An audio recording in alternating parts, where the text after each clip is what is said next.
Hi. It's possible to believe in a good and faithful God in the context of where we now find ourselves. If I look back at 2020, how do I personally see the goodness and faithfulness of God? In a year of lockdown, in a year of COVID that seems to have no end. And I can find 4 particular reasons. There are many. As I pondered it, there are many. But 4 particular ones that I would like to share with you. 4 reasons where I have personally seen the goodness and faithfulness of God. The first one would be that lockdown caused our 29-year-old daughter to be stuck with her parents in COVID.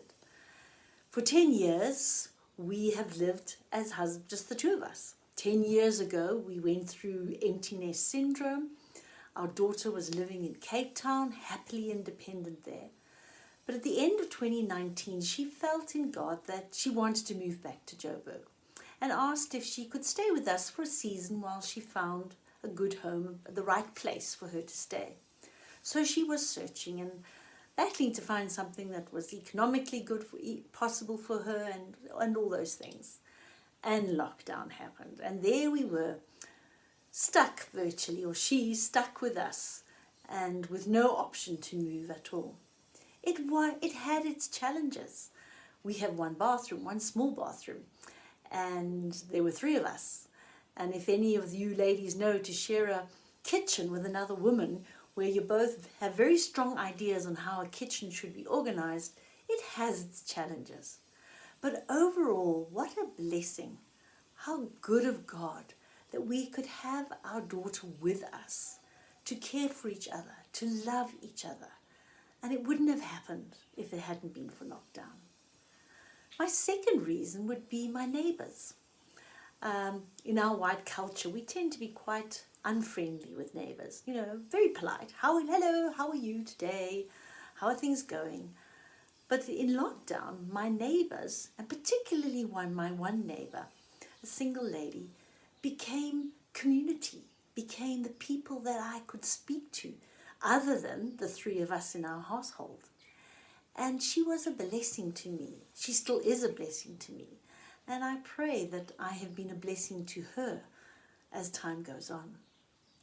Then thirdly, my third reason would be that it taught me to pray more, to rely on God more, to understand that prayer, He sees prayer as sweet incense, that it's a place to go where I can communicate with the Creator of the universe. I can talk to Him and I can hear Him. I have the privilege of talking to the one who holds life together.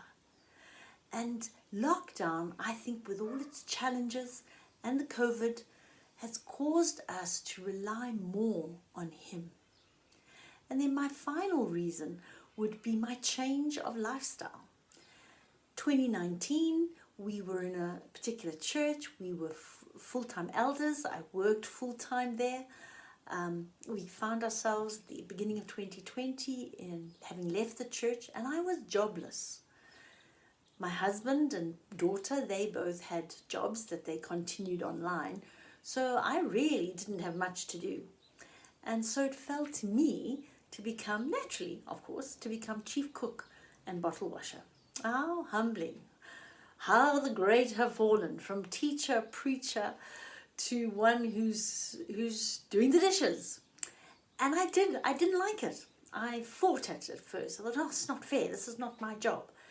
But learnt lots of lessons in serving graciously, and had time to ponder who I am, and more importantly, whose I am, and that I am a most precious daughter of the Most High God. That is my primary calling. Now, as we face 2021, it hasn't started, I know, the way we all hoped it would.